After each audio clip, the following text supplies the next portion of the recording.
حجاج بن یوسف کا انجام۔ اعوذ باللہ من الشیطان الرجیم، بسم اللہ الرحمن الرحیم۔ ناظرین گرامی، السلام علیکم ورحمۃ اللہ وبرکاتہ۔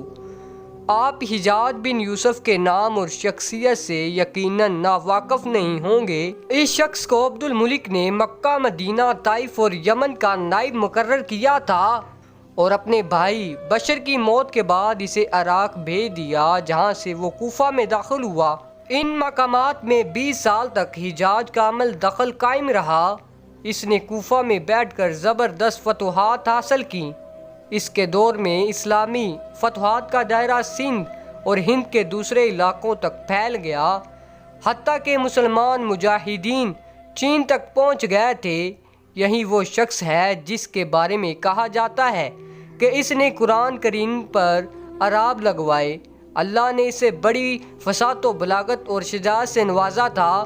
یہ حافظ قرآن تھا، شراب نوشی اور بدکاری سے بچتا تھا، وجوہات کا دھنی اور فتوحات کا حریص تھا۔ مگر اس کی ان ساری خوبیوں پر اس کی ایک برائی نے پردہ ڈال دیا، اور وہ برائی ہے بھی ایسی کہ تمام خوبیوں پر چھا جاتی ہے اور تمام اچھے اوصاف کو ڈھانپ دیتی ہے۔ اور وہ برائی کیا تھی؟ ظلم۔ حجاج ان تمام خوبیوں کے باوجود بہت بڑا ظالم تھا۔ اس نے اپنی زندگی میں خون خوار درندے کا روپ اختیار کر لیا تھا۔ ایک طرف اس کے دور کے نامور مجاہدین قتیبہ بن مسلم، موسیٰ بن نصیر اور محمد بن قاسم کفار کی گردنیں اڑا رہے تھے، اور دوسری طرف وہ خود اللہ کے بندوں، اولیاء اور علماء کے خون سے ہولی کھیل رہا تھا۔ امام ابن کثیر نے البادیہ والنہیہ میں ہشام بن حسان سے نقل کیا ہے کہ حجاج نے 1,20,000 انسانوں کو قتل کیا۔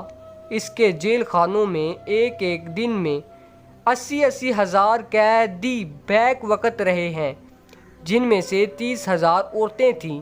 اس نے جو آخری قتل کیا وہ عظیم تابعہ اور زاہد و پارسا انسان حضرت سعید بن جبیر رضی اللہ عنہ کا قتل تھا۔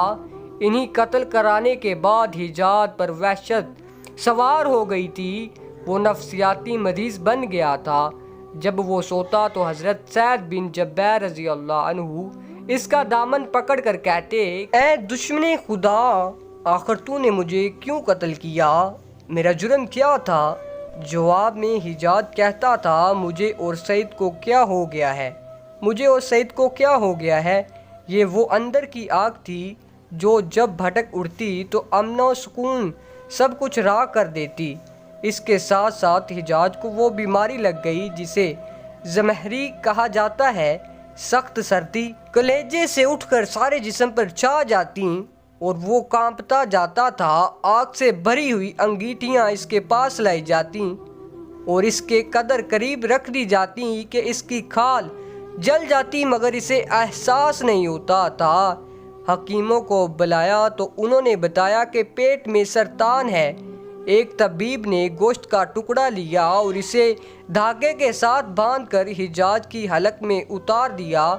تھوڑی دیر کے بعد دھاگے کو کھینچا تو اس گوشت کے ٹکڑے کے ساتھ بہت سارے کیڑے لپٹے ہوئے ہوتے تھے۔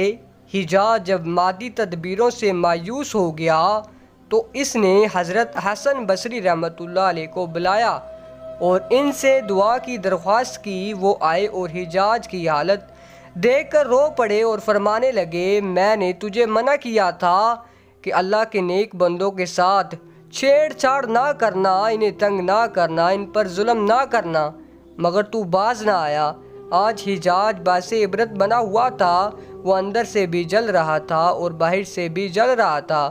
وہ اندر سے ٹوٹ پھوٹ چکا تھا۔ چنانچہ وہ حضرت سعید بن جبیر رضی اللہ تعالیٰ عنہ کو قتل کرنے کے بعد زیادہ دن زندہ نہ رہ سکا اور صرف 40 دن بعد وہ بھی دنیا سے رخصت ہو گیا۔ مگر حضرت سعید اور حجاج کی موت میں بڑا فرق تھا۔